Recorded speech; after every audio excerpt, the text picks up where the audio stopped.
Imaginez un instant la situation suivante. Lewis Hamilton, 7 fois champion du monde, le plus grand vainqueur de l'histoire aux côtés de Michael Schumacher, arrive chez Ferrari en 2025, avec tout le faste et le cérémonial qu'un transfert de cette ampleur mérite. Le monde entier s'est arrêté pour assister à cette union entre le plus grand pilote actuel et l'écurie la plus traditionnelle de la Formule 1. Mais 12 courses plus tard, quelque chose ne fonctionne pas comme il le devrait.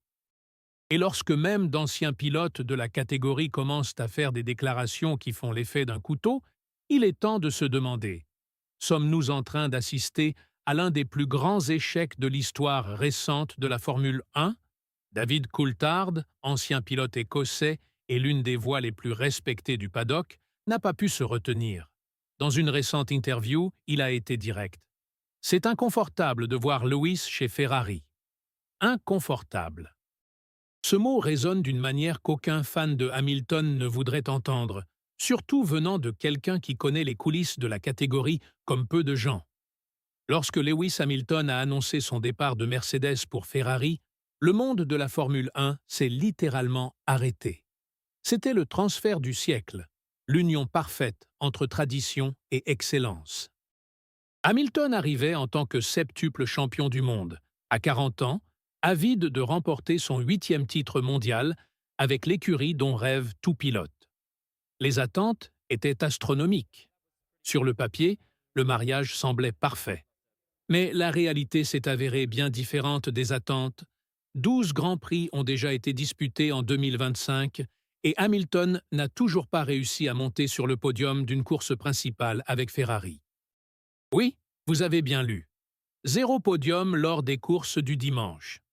Pendant ce temps, son coéquipier Charles Leclerc a déjà accumulé 4 podiums et compte 16 points d'avance sur le septuple champion du monde. Pour ceux qui étaient habitués à voir Hamilton se battre régulièrement pour la victoire, cette statistique semble presque surréaliste. Il est vrai que Hamilton a connu quelques moments de joie dans les courses sprint. Une pole position surprise en Chine s'est transformée en victoire dans la course courte et un autre podium est venu à Miami. Mais les courses sprint sont des hors-d'œuvre, pas le plat principal. Et quand on parle d'un pilote du calibre de Hamilton, on s'attend à ce qu'il se batte pour les premières places le dimanche, quand les points qui comptent vraiment sont distribués. Le cas le plus frustrant a peut-être été celui de Silverstone, où Hamilton a montré un rythme compétitif pendant une grande partie du week-end, se rapprochant des McLaren de Lando Norris et Oscar Piastri. Le public britannique rêvait déjà d'un podium historique. Mais la pluie du dimanche a complètement ruiné les chances de Ferrari, et une nouvelle occasion a été perdue. Mais voici la question que personne ne veut poser à voix haute. Le problème vient-il vraiment de la voiture, ou assistons-nous au premier signe du déclin de l'un des plus grands pilotes de tous les temps? À 40 ans, Hamilton n'est plus le jeune phénomène qui est arrivé chez McLaren en 2007. Le temps n'épargne personne, pas même les plus grands champions. David Coulthard, qui n'est pas connu pour ses déclarations sensationnalistes, a choisi ses mots avec soin. Mais le message était clair. Selon l'Écossais, jusqu'à Silverstone, si l'on exclut la Chine, il a été inconfortable de voir Hamilton chez Ferrari, car il ne semblait tout simplement pas aussi rapide que Charles Leclerc. C'est une déclaration dévastatrice de la part de quelqu'un qui sait ce que signifie piloter en Formule 1 au plus haut niveau.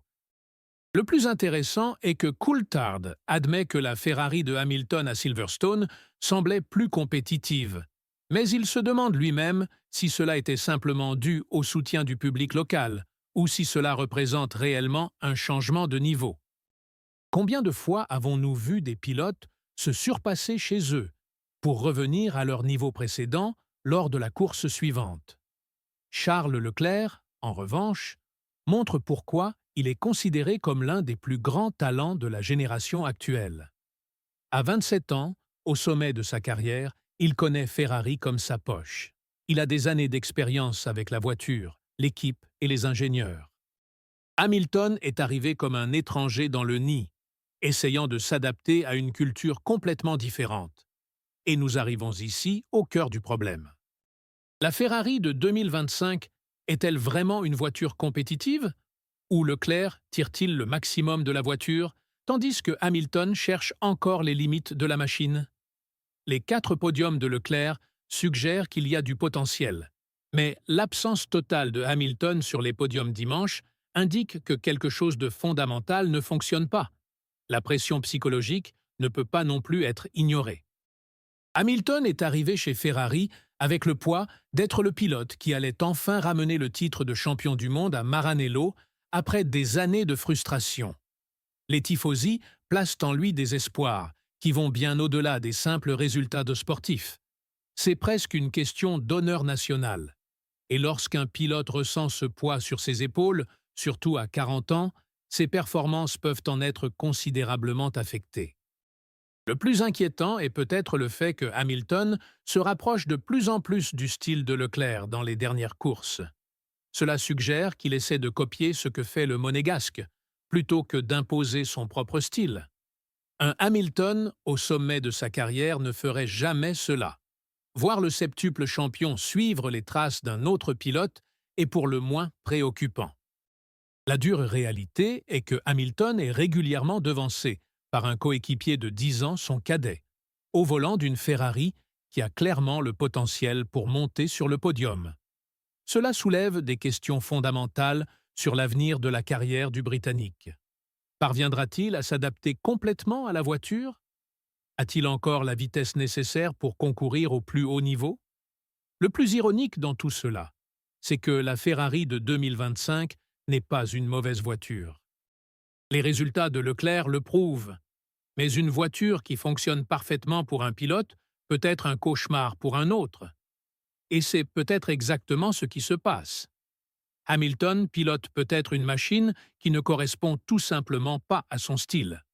La question est maintenant de savoir si Hamilton a le temps et la patience nécessaires pour passer par cette phase d'adaptation douloureuse.